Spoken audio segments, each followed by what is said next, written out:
Recently आपने देखा होगा कि चाइना ने इंडियन ओशन में एक बहुत ही बड़ा ग्रुप बना दिया है और उसमें इंडिया को ही इनवाइट नहीं किया। यहाँ पर आप आर्टिकल में देख पाएंगे, इंडिया एब्सेंट, 19 कंट्रीज अटेंड चाइनाज forum, Indian Ocean region meet. ये अपने आप में बहुत ही अलग स्ट्रेटेजी का इस्तेमाल किया है चाइना ने। ये इसलिए नहीं क्योंकि इंडिया को इनवाइट नहीं किया, नहीं, इंडिया का खुद के पास एक बहुत ही बड़ा ग्रुप है इंडियन ओशन रीजन में और इस ग्रुप को चाइना काउंटर करना चाहता है। मगर इंडिया को इनवाइट ना करके जिन कंट्रीज को चाइना ने इनवाइट किया है उनको इनवाइट करने की कुछ सेंस नहीं बनती है। फॉर एग्जाम्पल मैं आपको बताता हूँ, चाइना का जो ये ग्रुप है, जो ये खुद का फॉर्म कर रहे हैं, इसका नाम है इंडियन ओशन रीजन फोरम। अब इस फोरम में इन्होंने क्या किया, नेपाल को भी इनवाइट कर लिया, जो कि एक लैंड लॉक्ड कंट्री है। नेपाल की खुद की नेवी भी नहीं है, क्योंकि नेपाल के पास कोई बड़ी वाटर बॉडी भी नहीं है। इंडिया का जो ग्रुप है, इंडियन ओशन रिम एसोसिएशन, इसमें आज 23 मेंबर कंट्रीज हैं और जो ग्रुप चाइना बना रहा है इसमें 19 मेंबर कंट्रीज हैं। भारत के पास एक एडवांटेज ये है, भारत के मेंबर कंट्रीज इन्फ्लुएंशियल हैं और इस ग्रुप के हेडक्वार्टर्स ऑलरेडी सेटअप है मॉरिशियस में। और उसके अलावा इंडियन ओशन रिम एसोसिएशन में कई और देश मेंबरशिप चाहते हैं। यहाँ पे आप क्लियरली देख सकते हो, ये कंट्रीज डायलॉग पार्टनर्स हैं, यानी कि ये कंट्रीज भी चाहती हैं इस ग्रुप में मेंबर बनना। इन कंट्रीज को इंडिया ने इस ग्रुप में मेंबर इसलिए नहीं बनाया क्योंकि ज्योग्राफिकली इन कंट्रीज का इंडियन ओशन से कोई लेना देना नहीं है। फॉर एग्जाम्पल, इस लिस्ट में चाइना भी शामिल है।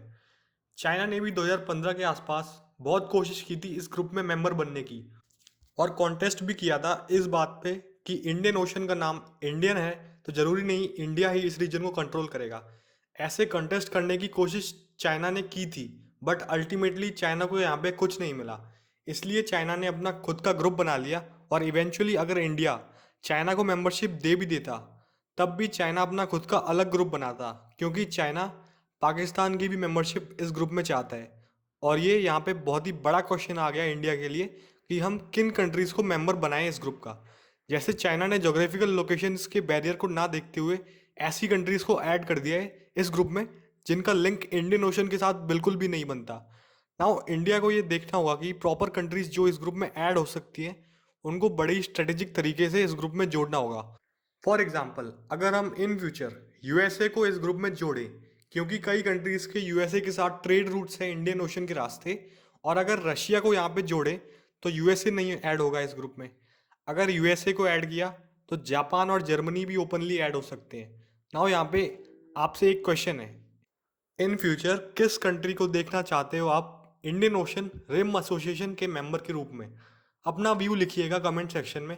ग्रुप्स की जितनी भी जियो पॉलिटिक्स है, इससे एक बात सामने निकल के ये आती है, सिंस चाइना हिमालयन रीजन में इंडिया को टक्कर नहीं दे पाया, तो as a indirect result China अपनी पूरी कोशिश करेगा इंडिया को ओशन में काउंटर करने के लिए। जो भी स्ट्रेटेजी या ग्रुप्स बनाने पड़े वो बनाएगा। इंडिया की भी अभी के लिए स्ट्रेटेजी है सी डिनाइल, यानी कि किसी इन्फ्लुएंशियल डोमिनेंट कंट्री को अपने इलाके में आने ना दे, जिससे वो इंडिया के काउंटर में मिलिट्री मूवमेंट ना कर पाए। For example, Andaman and Nicobar group of islands को as an aircraft carrier and naval fleet की तरह बड़ी स्ट्रेटेजिकली यूज करके इंडिया ने एक बैरियर बनाने की कोशिश की है, जिससे बड़े स्केल में चाइना की नेवी इस एरिया से एंट्री ना ले पाए। नाउ बहुत ही इंपॉर्टेंट बात, चाइना के पास पाकिस्तान के ग्वादर पोर्ट का एक्सेस है और जिबूटी में भी एक पोर्ट का एक्सेस है। सो चाइना अंडमान निकोबार के रूट से ना आके अपनी नेवी को इंडोनेशिया और सिंगापुर के रूट से ला सकता है, इंडिया को डिफरेंट लोकेशन से काउंटर कर सकता है। इसलिए इंडिया की सी डिनाइल स्ट्रेटेजी यहाँ पे एक लॉन्ग टर्म सोल्यूशन नहीं है, क्योंकि चाइना के पास इसके बहुत सारे काउंटर्स हैं। तो क्वेश्चन ये आता है कि हम आगे क्या कर सकते हैं, क्योंकि चाइना इंडियन ओशन में लगातार एंट्री कर रहा है, अपने खुद के ग्रुप्स फॉर्म कर रहा है और अपनी नेवी भी डिप्लॉय कर रहा है।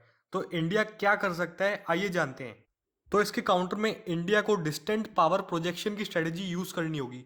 अपने एरिया से बाहर निकलकर ऐसी स्ट्रेटेजिक लोकेशंस पे इंडियन नेवी डिप्लॉय करनी होगी जहाँ पे चाइना का इन्फ्लुएंस कमज़ोर है। ऐसे बहुत सारे लोकेशंस हैं, जैसे जापान और चाइना का डिस्प्यूटेड आइलैंड, उसके आसपास नेवी को डिप्लॉय किया जा सकता है। उसके अलावा ताइवान के आसपास अगर इंडिया ताइवान को इग्नोर करेगा तो चाइना का इन्फ्लुएंस भी उतना ही बढ़ जाएगा। सो नीड यहाँ पे ये है कि इंडिया का डिफेंस बजट बढ़ाकर ऑलमोस्ट $100 बिलियन तक ले जाना होगा, जिससे इंडियन नेवी का भी बजट एक्सपैंड हो और हमें ज़रूरत पड़ेगी एक तीसरे एयरक्राफ्ट कैरियर की। हमारे पास अभी आईएनएस विक्रांत है और आईएनएस विक्रमादित्य है। तीसरा एयरक्राफ्ट कैरियर के भी आने से इंडिया प्रॉपरली इस्तेमाल कर सकता है डिस्टेंट पावर प्रोजेक्शन। एक डिप्लॉय कर सकता है अरेबियन सी में, दूसरा डिप्लॉय होगा बे ऑफ बंगाल रीजन में, और तीसरा डिप्लॉय कर सकते हैं साउथ चाइना सी या फिर फिलीपीन सी में, चाइना पे प्रेशर बनाने के लिए। एशिया में इंडिया को अपना डोमिनेंस मेंटेन करने के लिए इकोनॉमिकली एंड स्ट्रेटेजिकली इंडिया की स्ट्रेंथ बढ़ानी होगी, जिससे चाइना हमको डोमिनेट ना कर पाए।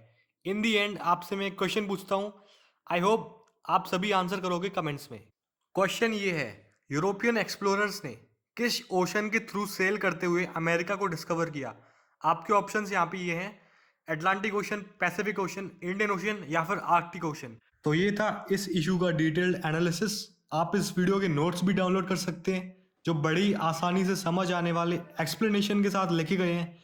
नोट्स डाउनलोड करने के लिए आपको वीडियो के डिस्क्रिप्शन में जाना है और वहाँ पे आपको एक लिंक मिल जाएगा, जिसके थ्रू आप कॉमरेड फ्यूचर ऑफिसर्स के टेलीग्राम ग्रुप में ज्वाइन हो सकते हैं एंड फ्री ऑफ कॉस्ट इस वीडियो से रिलेटेड हर एक स्टडी मटेरियल, आर्टिकल, पीपीटी और पीडीएफ डाउनलोड कर सकते हैं। एज अ रेफरेंस पढ़ सकते हो और अपनी अंडरस्टैंडिंग को और बढ़ा सकते हो। इस ग्रुप में आपको कॉमरेड्स चैनल पे अपलोडेड हर वीडियो के नोट्स मिल जाएंगे। साथ ही साथ आप इंस्टाग्राम पे भी सारे नोट्स को विजुअली पढ़ सकते हो। माइंड मैप्स के थ्रू आप क्लियरली पूरे टॉपिक्स को रिवाइज कर सकते हो। न्यूज़पेपर के एडिटोरियल एनालिसिस भी पढ़ सकते हो, जिसमें वोकैबुलरी भी इंक्लूडेड रहती है। So go ahead and check it out for free. Links are in description. Thank you for watching.